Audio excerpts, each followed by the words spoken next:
नमस्कार, स्वागत है आपका न्यूज बाइस्कोप पे। मैं रोमिता रीनू आपके साथ।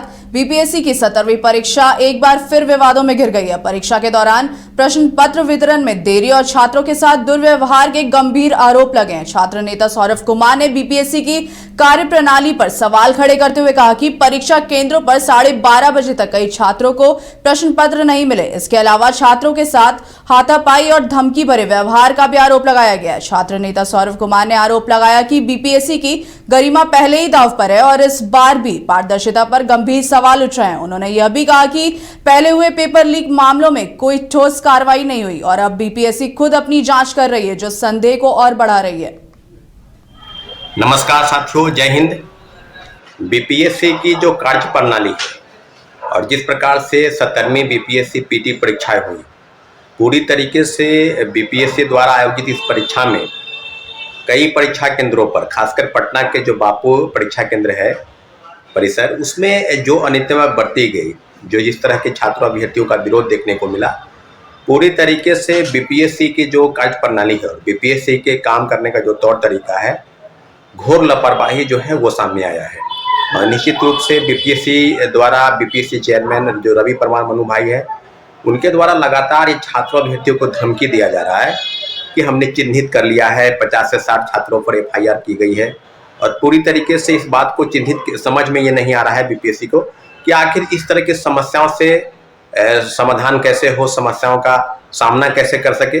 और पूरी तरीके से मैं आपको बता दूं कि बीपीएससी द्वारा इस प्रकार के आयोजित परीक्षा में जिस प्रकार से सामने आई है कि कई अभ्यर्थी खुद मीडिया के सामने आ रहे हैं और कई तरह के आरोप लगा रहे हैं। कुछ ने कहा कि 12:30 बजे तक मुझे प्रश्न पत्र नहीं मिले। जैसा कि साथियों पता है सबको कि 12 बजे से परीक्षाएं शुरू होती है, 12 बजे से 2 बजे तक, और 11:55 पर सबको क्वेश्चन बुकलेट और ओएमआर शीट जो उनको रंगना है, कम से कम 5 मिनट उसमें समय उनको चाहिए होते हैं। और पूरी तरीके से बीपीएससी इस बात को लेकर सभी लोगों पर अब भी उसी सभागार में, उसी परिसर केंद्र में कई रूम में जो वीडियो सामने आ रहे हैं कि एक प्रकार का प्रॉब्लम क्रिएट हो गया कि कहीं 12:30 बजे नहीं मिला, कहीं 12:45 बजे मिला।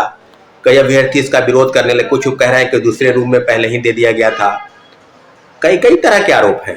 परीक्षा जो नियंत्रक हैं वहाँ के जो परीक्षण, उनके जो है हार्ट अटैक आ गया, अब उनकी मौत की सूचना जो है उनकी मिल रही है कि उनकी मृत्यु हो गई है। पूरी तरीके से फिर बीपीएससी द्वारा आयोजित परीक्षा केंद्र पर पटना पुलिस यानी पटना के डिस्ट्रिक्ट मजिस्ट्रेट द्वारा जिस प्रकार से छात्र अभ्यर्थियों पर हाथापाई की गई, उनमें थप्पड़ मारा गया। पूर्व केंद्रीय मंत्री आरसीपी सिंह ने मुख्यमंत्री नीतीश कुमार के यात्रा पर तंज कसा। उन्होंने कहा कि बचे हुए समय में यात्रा नहीं, राज्य के विकास पर देना चाहिए ध्यान।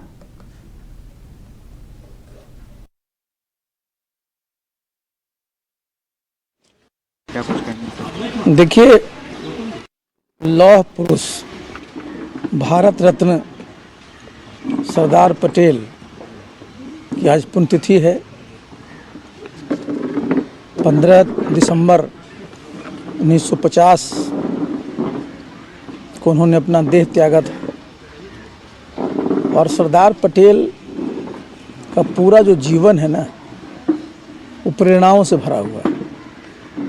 एक विद्यार्थी के रूप में, एक वकील के रूप में, एक स्वतंत्रता सेनानी के रूप में, एक देशभक्त के रूप में, देश के पहले उप प्रधानमंत्री और गृह मंत्री के रूप में जिन्होंने कार्य किया है, उसको आज सब लोग याद करते हैं।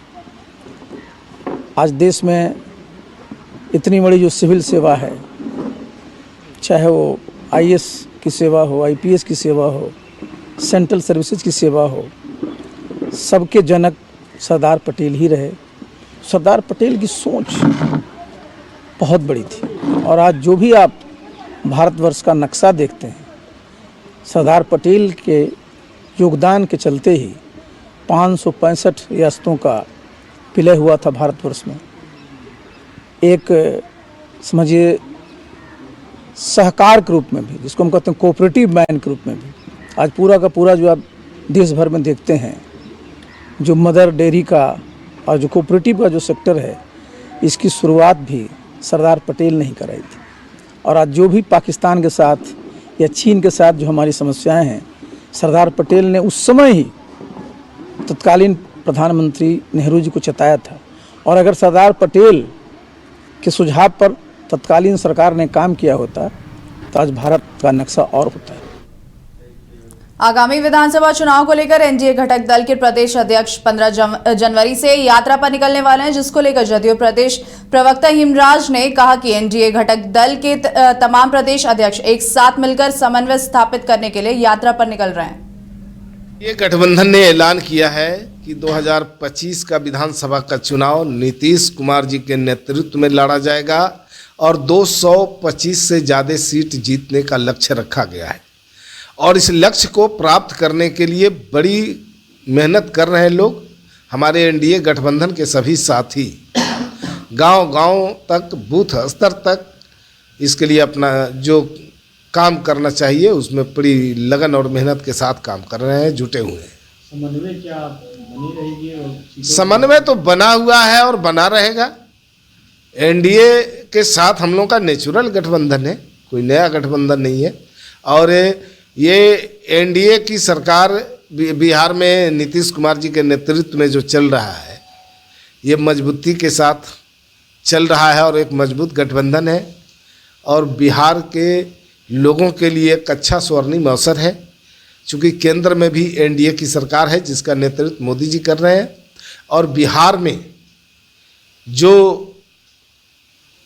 काम होना चाहिए, जिसका सपना लोगों ने देखा था, और नीतीश कुमार जी का जो प्रयास शुरू से रहा है बिहार को बदलने का, बिहार को आगे बढ़ाने का, उस दिशा में सकारात्मक काम हो रहा है और तेज़ी के साथ बिहार बदल रहा है और बिहार को नई दिशा नीतीश कुमार जी के नेतृत्व में मिल रहा है। एनडीए गठबंधन ने ऐलान